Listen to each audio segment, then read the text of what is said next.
तो ठीक है बेटा, 10th क्लास हिंदी के अंतर्गत जो है जो हमारा ग्रामर पोर्शन चल रहा है लगभग समाप्ति की कगार पे है। लगभग जो है समाप्त होने वाला है ग्रामर पोर्शन। तो इसी में जो है हम आज बात करते हैं समास की। ठीक, गुड आफ्टरनून।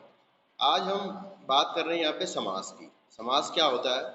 जब हम दो या दो से अधिक शब्दों को मिला करके जो नया नया शब्द बनता है उसे हम क्या कहेंगे? समस्त पद। और उस पद के निर्माण की जो प्रक्रिया है उसको हम समास कहते हैं। यानी दो या दो से अधिक शब्दों के मिलने से जो है जो नया शब्द बनता है उसको हम समस्त पद कहते हैं। और इस मेल की जो प्रक्रिया होती है उसको हम कहते हैं समास। ठीक है, इसमें जो है समास में जो है बीच की विभक्तियों, शब्दों जैसे और, आदि, कई सारे ऐसे शब्द हैं, तथा इनका क्या हो जाता है? लोप। जैसे सीता गीता, यानी सीता और गीता, सीता तथा गीता, सीता गीता के बीच में ये और तथा लुप्त हो गए। गंगा जल, यानी कि गंगा का जल, कौन सी विभक्ति लोप हो गई? का, संबंध वाले ना, कारक होता है, विभक्ति होती है ना आपके पास, कर्ता, कर्म, करण, संप्रदान, अपादान, संबंध, अधिकरण, संबोधन होता है ना, प्रथम विभक्ति, द्वितीय विभक्ति, इसी को बोलते हैं।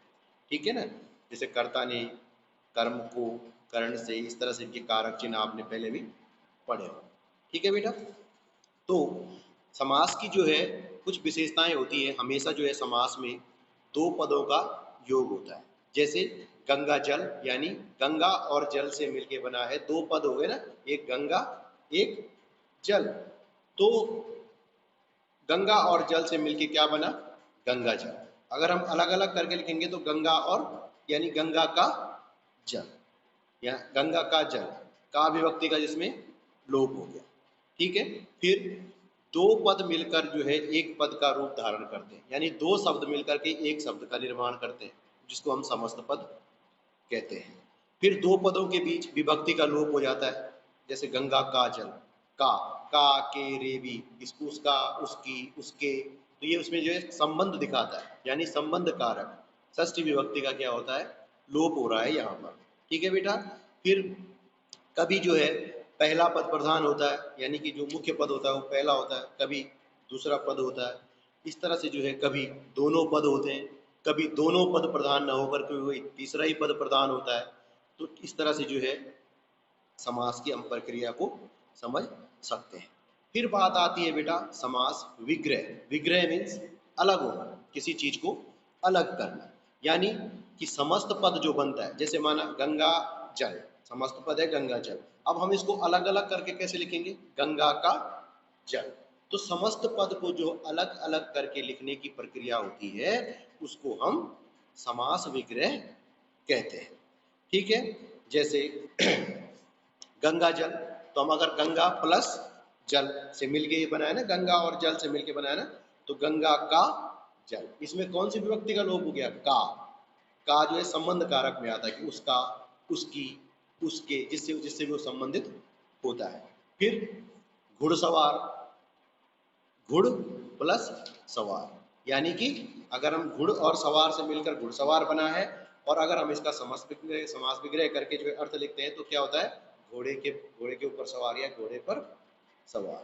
ठीक, चंद्रमा के समान मुख, यानी चंद्रमुख, चंद्रमुखी, यानी चंद्र और मुख से बनकर बना है चंद्रमुखी, यानी चंद्रमा के समान मुख वाला।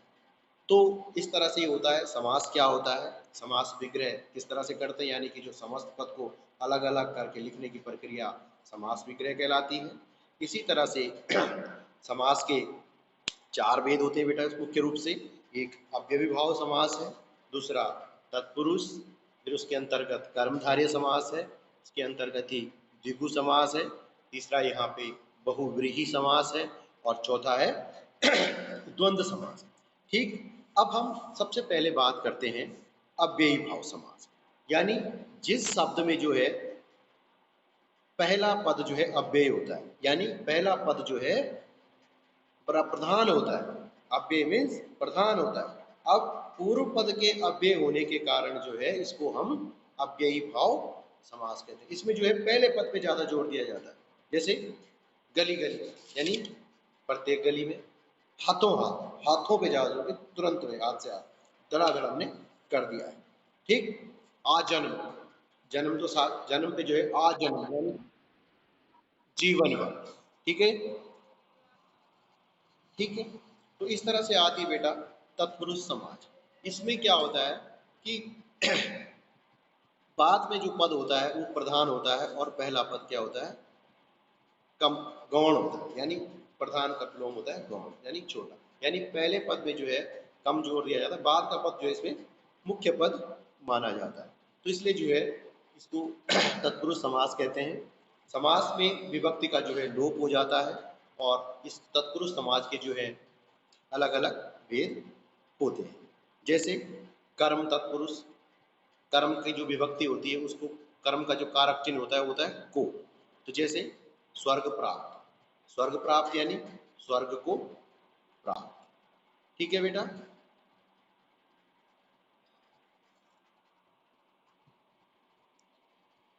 करण तत्पुरुष, करण में जो है से का, से करण की विभक्ति होती है। से यानी जैसे किसी चीज से, किससे, जैसे रोग मुक्त, किससे मुक्त हो गया है, रोग से मुक्त। ठीक। हस्तलिखित, यानी हस्त माने हाथ, लिखित माने लिखा हुआ, यानी हाथ से लिखा हुआ। करण कारक तृतीय विभक्ति होती है जिसका कारक चिन्ह से होता है।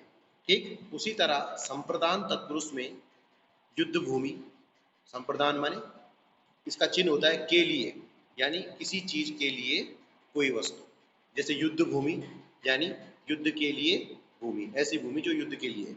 फिर देशभक्ति, किसके लिए भक्ति है यहाँ पे, देश के लिए भक्ति। ठीक। रसोई घर, यानी किसके लिए है घर, रसोई के लिए जो घर है। यानी कि जो करण संप्रदान कारक की जो विभक्ति होती है वो होती है के लिए। अब बात आती है अपादान। अपादान का भी जैसे करण का होता है से, तो अपादान का भी विभक्ति चिन्ह होता है से। लेकिन करण जो है वो कार्य करने का जो साधन होता है उसमें आधार अपादान की जो विभक्ति होती है वो अलग होने का बोध कराती है। जैसे गंगा हिमालय से निकलती है, यानी अलग होती है। अध्यापक कक्षा से जा चुके हैं, जहाँ पे अलग होने का ज्ञान होता है वहाँ पे होता है अपादान कारक। और जहाँ पे जो है किसी चीज का माध्यम, यानी कि पेन से लिखा, पेन किससे लिखा, पेन से, तो यहाँ पे कर्ण कारक। जहाँ पे जो है क्रिया के साधन की बात की जाती है वो तृतीय विभक्ति कर्ण कारक होता है। और जहाँ पे जो है अलग होने का भाव है वहाँ पे अपादान कारक, और दोनों का चिन्ह होता है से। जैसे देश निकाला, देश निकाला यानी किसी को निकाल देना, तो कहाँ से निकाल दिया उसको, देश से निकाल दिया, यानी कि अलग कर दिया। धर्म से भ्रष्ट, भ्रष्ट मीन्स दूर होना, किसी धर्म को न मानना, तो धर्म से भ्रष्ट यानी कि दूर हो गया है, कि भाई धर्म का पालन ढंग से नहीं कर रहा है। ठीक। फिर ऋण मुक्त, मुक्त माने छुटकारा, दूर होना, यानी कि ऋण से मुक्त हो गया। ठीक। इसी तरह से संबंध, संबंध में होता है का, के, री, रे, ये शब्द होते हैं उसके कारक चिन्ह। उसका, किसका है भाई, उसका है। किस, मेरा, मेरी, उसके, उनके, ये संबंध कारक होता है। ठीक। तो इस तरह से जो है जहाँ पे जो है संबंध कारक की विभक्ति का लोप होता है वहाँ पे हम संबंध तत्पुरुष का प्रयोग, वहाँ पे मतलब संबंध तत्पुरुष समास होता है। ठीक है बेटा। इसी तरह से अधिकरण, अधिकरण में जहाँ जिस स्थान पे जो है क्रिया होती है उसको जो है अधिकरण में, पर, यानी इस तरह से। ठीक है बेटा। फिर इसमें अब आता है कर्मधारय समास, यानी कि जिस पद में जो है एक पद जो है विशेषण होता है और दूसरा विशेष्य होता है। यानी कि एक पद तो विशेषण है जो विशेषता बताता है, और एक पद विशेष्य होता है जिसकी विशेषता बताई जाती है। ठीक। विशेषण किसे कहते हैं, जो शब्द संज्ञा या सर्वनाम की विशेषता बताते हैं उन्हें विशेषण कहते हैं। और विशेष्य किसे कहते हैं, संज्ञा या सर्वनाम। जिस शब्द की विशेषता विशेषण बताते हैं उसे क्या कहते हैं, विशेष्य कहते हैं। तो इसमें जो है कर्मधारय समास में जो है एक पद जो है दूसरे पद की विशेषता बताता है। ठीक, एक विशेषण होता है और दूसरा विशेष्य होता है। जैसे प्रधान अध्यापक, अब अध्यापक है लेकिन अध्यापक की विशेषता क्या है कि वो है प्रधान है, मुख्य है। अध्यापक तो 25-30 हैं लेकिन उनमें से एक क्या है, मुख्य अध्यापक, उसकी विशेषता क्या है, मुख्य अध्यापक। जैसे नील कमल, अब कमल तो है लेकिन क्या है, कमल यहाँ पे विशेष्य हो गया और विशेषण क्या हो गया, नीला, यानी कि कैसा है कमल, नीला है, नील कमल। ठीक है, इस तरह से महापुरुष है, पुरुष तो है, अब पुरुष तो यहाँ पे विशेष्य हो गया तो विशेषण क्या है कि वो महान है, यानी कि महापुरुष। ठीक है, फिर आता है द्विगु समास। बड़ी खास बात यह है बेटा, इसमें जो है आप क्या करेंगे, जहाँ पे जो है गिनती 1 2 3 4 से संबंधित कोई भी, जैसे अंकों की बात आती है, जैसे पंचवटी, नवरत्न, त्रिफला, चतुर्भुज, त्रिकोण, पंजाब, तिरंगा, चौमासा, जहाँ पे गिनती की बात आती है वहाँ पे द्विगु समास होता है। जहाँ पे जो है संख्यावाचक जो शब्द होते हैं उनको हम द्विगु समास का प्रयोग वहाँ पे करते थे। पंचवटी यानी 5 वटों का, पंच माने 5 वटों का समाहार। त्रिफला, त्रि माने 3 और फल माने फल, यानी कि 3 फलों का जो मिश्रण होगा, त्रिफला। ठीक है बेटा, त्रिलोक यानी तीनों लोकों का समाहार। ठीक, चौमासा, चौ माने 4, मासा माने महीने, 4 महीने, चौमासे 4 महीने का समय। तिरंगा, ती माने 3, रंगा माने रंगा, 3 रंग का तिरंगा, यानी हमारे भारत का झंडा जो है तिरंगा है, तो तिरंगा में भी क्या है, इस तरह से द्विगु समास वहां पे होता है। अब लास्ट है, एक और है इसके बाद, बहुब्रीहि समास, सॉरी एक और है, बहुब्रीहि समास। बहुब्रीहि समास में क्या होता है, न तो पहला पद प्रधान होता है और न दूसरा पद प्रधान होता है, दोनों पद प्रधान नहीं होते, बल्कि जब दोनों पद मिलते हैं वो तीसरे व्यक्ति के बारे में बताते हैं। ठीक है, तीसरे व्यक्ति के बारे में, ना तो पहला पद प्रधान होता है ना दूसरा पद, यानी कि दोनों पद में तीसरे पद के बारे में बताते हैं, तो वहां पे बहुब्रीहि समास होता है। जैसे त्रिलोचन, त्रि माने 3, लोचन माने आंखें, न 3 प्रधान है ना लोचन प्रधान है, यानी कि 3 आंखों वाला कौन है, किसके बारे में बात हो रही है यहाँ पे, तीसरा व्यक्ति, न 3 की बात हो रही है ना आंखों की बात हो रही है, यानी कि 3 है जिसकी आंखें, अर्थात कौन, किसकी मानी जाती है, शिव जी, यानी यहाँ पे शिव जी की बात हो रही है। ठीक है, फिर बात आती है नीलकंठ, नील माने नीला, कंठ माने गला, न तो नीला प्रधान है ना गला प्रधान है, नील और कंठ मिलके किसके, तीसरे आदमी के बारे में बता रहे, नीलकंठ यानी शिव जी का ही दूसरा नाम है।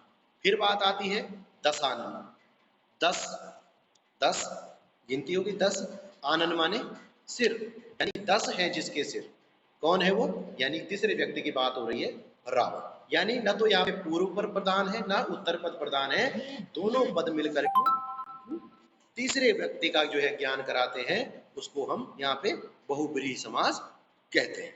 ठीक है बेटा, फिर फिर आता है द्वंद्व समास। द्वंद्व समास यहाँ होता है जहाँ द्वंद्व में जो है शब्दों का मेल होता है और दोनों पद मिलाने में जो है बीच के जो समुच्चय बोधक होते हैं या उनका क्या होता है, लोप हो जाता है, दोनों पद जो है यहाँ पे बराबर होते हैं, न पहला पद छोटा होता है न बाद का पद बड़ा होता है, दोनों पद एक समान होते हैं। जैसे माँ बाप दोनों बराबर, दाल भात दोनों का बराबर महत्व, सुख दुख, गंगा यमुना, रुपया पैसा, घी शक्कर, भूख प्यास, इस तरह के जो शब्द होते हैं वो द्वंद्व समास के अंतर्गत आते हैं। ठीक है, तो ये आपका समास वाला चैप्टर कंप्लीट हो चुका है। ठीक है बेटा, आज के लिए इतना ही है।